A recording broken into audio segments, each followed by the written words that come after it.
Welcome back to the deep dive.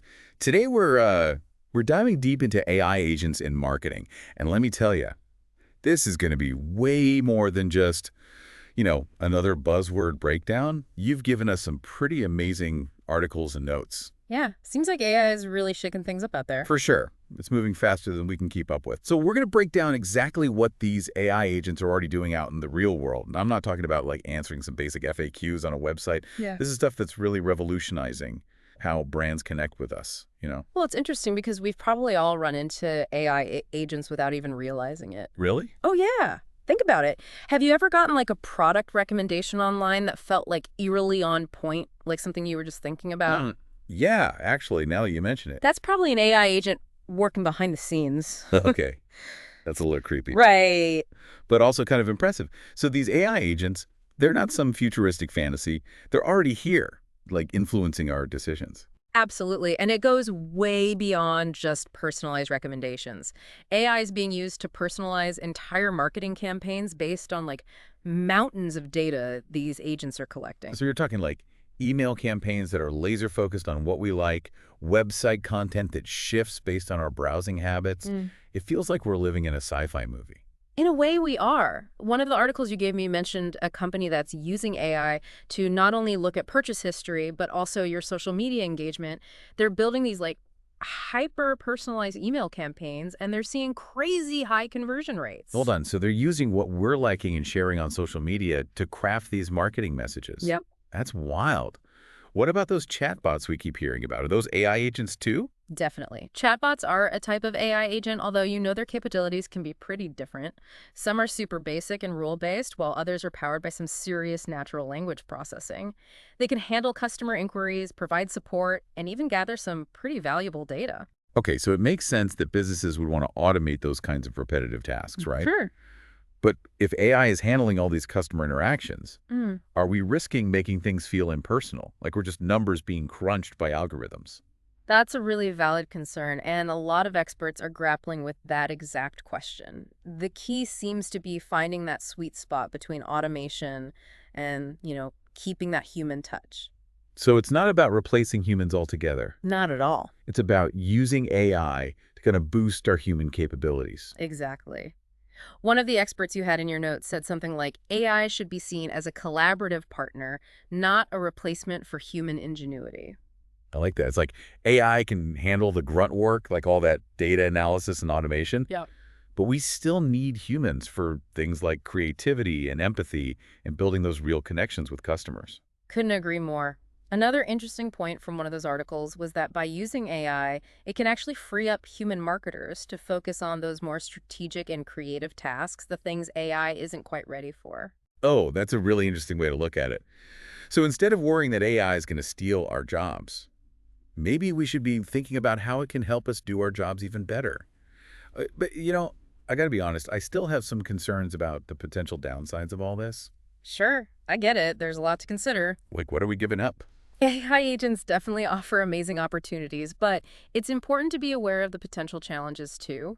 One that comes up a lot is the high initial investment you need to implement these systems. Right, this whole AI thing sounds pretty expensive. It's not like you just download an app and you're good to go, right? No, definitely not. We're talking about specialized software, powerful computers, and sometimes even big changes to a company's existing IT systems. It can be a really big hurdle for smaller companies that don't have dedicated IT resources. So it's not just about the tech itself, it's about having the people and resources to manage it the right way. Absolutely. And you need the expertise. You need people who know how to build, train, and maintain these AI agents so they're working ethically and efficiently. Okay, so high setup costs, the potential loss of that human touch. Hmm. What else? I mean, with all this data being collected and analyzed, data privacy has to be a huge concern, right? Definitely a major concern. Businesses need to be incredibly careful about how they collect, store, and use customer data. One wrong move could lead to big legal trouble and really hurt a company's reputation. And it's not just about following the rules, it's also about building trust with customers. People are much more aware now of how their data is being used. For sure, that's a crucial point. One of your sources, a recent study on consumer attitudes toward AI, found that most people are worried about how companies are using their data with these AI systems. They want to know what's happening and they want control over their information. So transparency and control are key. Yeah. And businesses need to make sure they're keeping that data safe from breaches and misuse. Exactly. It's not just about protecting customer data. It's about protecting the AI systems themselves from attacks or manipulation. Okay, that's a lot to process. We've talked about the basics of AI agents, how they're being used in marketing, the potential benefits, and some of the potential downsides. It sounds like AI has this incredible power to completely change the marketing landscape, but it also comes with some serious responsibility. I think you've summed it up perfectly. We're at this really interesting point where AI is starting to change how businesses connect with their customers. And it's up to us to approach this technology thoughtfully and strategically. Well, I'm definitely fascinated and maybe a little intimidated. I think we need a minute to digest all this, but don't go anywhere. When we come back, we'll dive into some real-world examples of AI agents in action and explore how businesses can successfully navigate this new marketing landscape. It's really fascinating when you start looking at specific examples of how much impact AI agents are already having on marketing. One area that's particularly interesting is, personalized marketing campaigns. We're not just talking about tweaking a subject line here and there anymore. Right, we were just discussing how AI can analyze massive amounts of data about individual customers. So how does that actually translate into those marketing campaigns? How does that work? Well, one of the sources you gave me, a case study about a big online retailer, showed how their AI looks at not just what people buy, but also their social media activity, what they're engaging with online. And they're using all of that to create these super personalized emails. So it's like AI is putting together this profile of what I'm interested in, and then sending me offers that are tailored specifically to me. Yeah, exactly. Imagine like an online clothing store, right? Okay. The AI could see that you're liking posts about sustainable fashion brands, and then suddenly you start getting emails showcasing their new eco-friendly line, maybe even with a special discount just for you. Hmm. That makes a lot of sense. It feels so much more relevant than those generic mass emails that I just send straight to my spam folder. But isn't there a risk of it becoming too personal? Like the AI knowing a little too much about me? Where's the line? That's the balancing act companies are trying to figure out right now. One of the marketing experts you highlighted in your notes said something like, personalization is powerful, but creepiness is a conversion killer. So it's about finding that sweet spot. It's true. Nobody wants to feel like they're being stalked by some algorithm. So how can companies make sure they're using AI ethically and respecting our privacy? Transparency is huge. Customers need to know what data is being collected, how it's being used, and they should be able to control their data and have the option to opt out of certain types of personalization if they want to. That makes sense.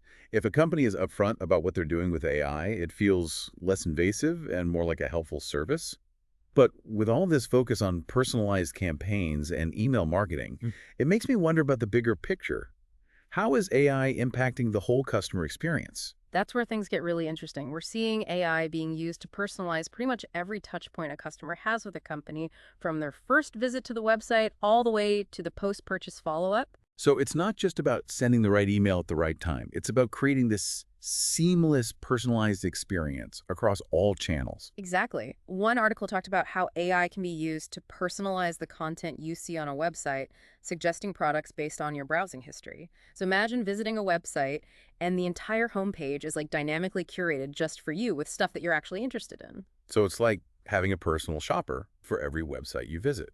That's really impressive. But I have to admit, all this talk about AI making things so hyper-personalized makes me think about the potential for bias. What if the AI is trained on data that's already biased? Reflecting existing societal biases. That's a very important point. It's something that AI developers and ethicists are very aware of.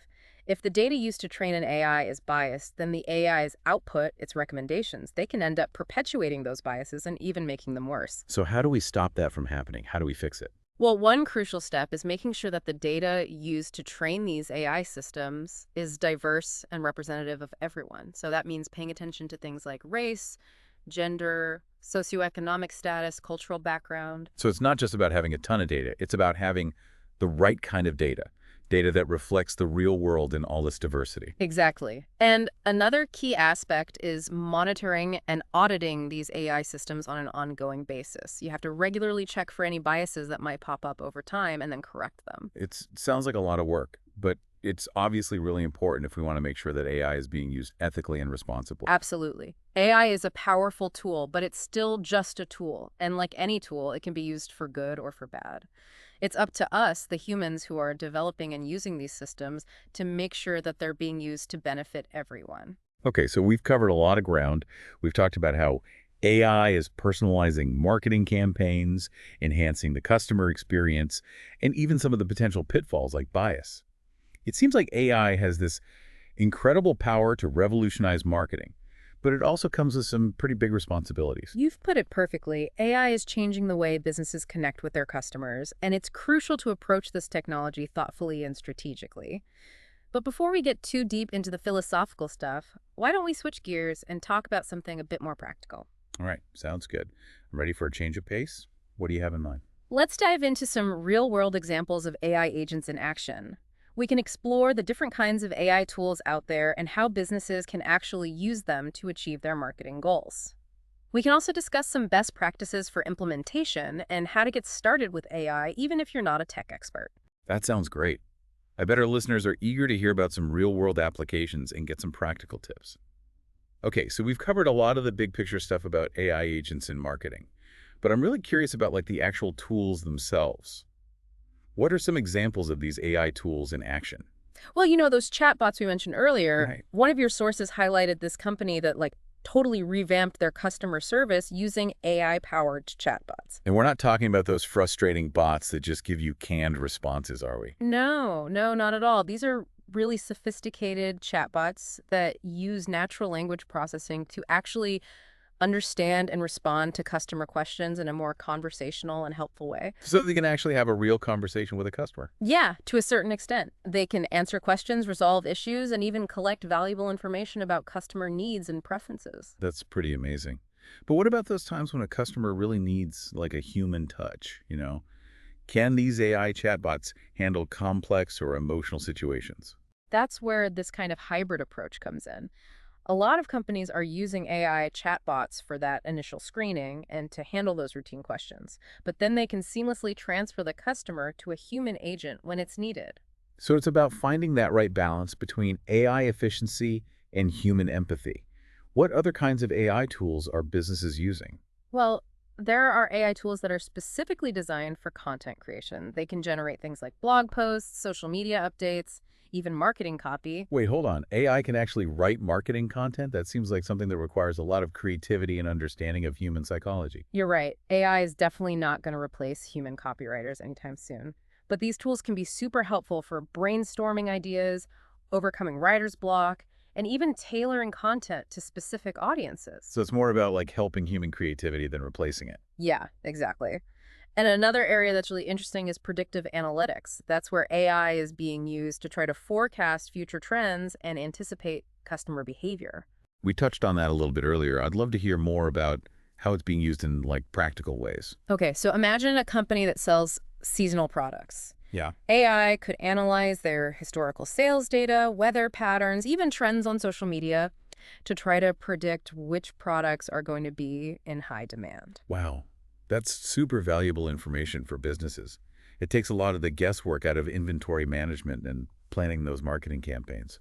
Absolutely. It helps businesses to be more proactive and a lot more efficient with their marketing efforts. Okay, so we have all these different AI tools out there, chatbots, content creators, predictive analytics engines. It sounds like a lot for businesses to figure out. Where should they even begin? You know, one of the most important things is to start with a clear goal. What are you hoping to achieve with AI? Are you trying to improve customer service, increase sales, generate more leads, or something else entirely? So don't just use AI because it's the cool new thing. Right. Have a specific goal in mind. Then what? Once you have a clear objective, then you can start looking at different AI tools and platforms that fit your needs and your budget. There are so many options out there, from pre-built solutions to custom-developed systems. That sounds a little overwhelming. How do you know which tools are the right ones for your business? Well, you need to think about things like your budget, how big your team is, how complex your marketing operations are, and your level of technical expertise. So you might want to start with something simple, a pre-built solution if you're a smaller business with limited resources. But a bigger company might need to invest in a more customized system. Exactly. And remember, you don't need to go all in with AI right away. You can start small, experiment with different tools, and see what works best for you. So it's all about being strategic, starting small, and slowly integrating AI into your overall marketing strategy. What are some other best practices for making sure this is successful? One thing that's absolutely essential is investing in training and education for your team.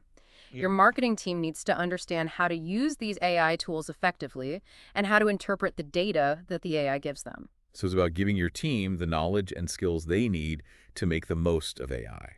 What else? Data quality is super important. You know the saying garbage in, garbage out? Yeah, Well, that applies to AI too. If you feed your AI bad data that's inaccurate or incomplete, the results are going to be useless. makes sense. It's like trying to bake a cake with bad ingredients. It's not going to turn out very well. Right, so you have to invest in data cleaning, validation, and integration processes to make sure you're using good data. And of course, never forget about privacy and security. Handle customer data responsibly and follow all the rules. So be transparent with customers about how you're using their data. Give them control over their privacy settings. It's about building trust, not just with your customers, but with society as a whole. For sure. And finally, remember that AI is constantly changing and evolving.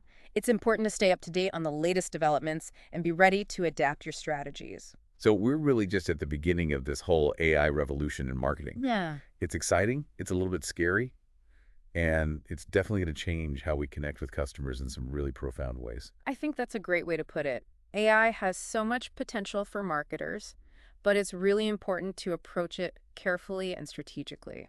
Well, this has been a really insightful deep dive into the world of AI agents in marketing. Thank you so much for sharing your expertise and helping us understand this complex and rapidly changing landscape. It's been my pleasure. And to our listeners, we hope you found this deep dive valuable and informative. As always, keep exploring, keep learning, and keep those marketing brains buzzing. Until next time.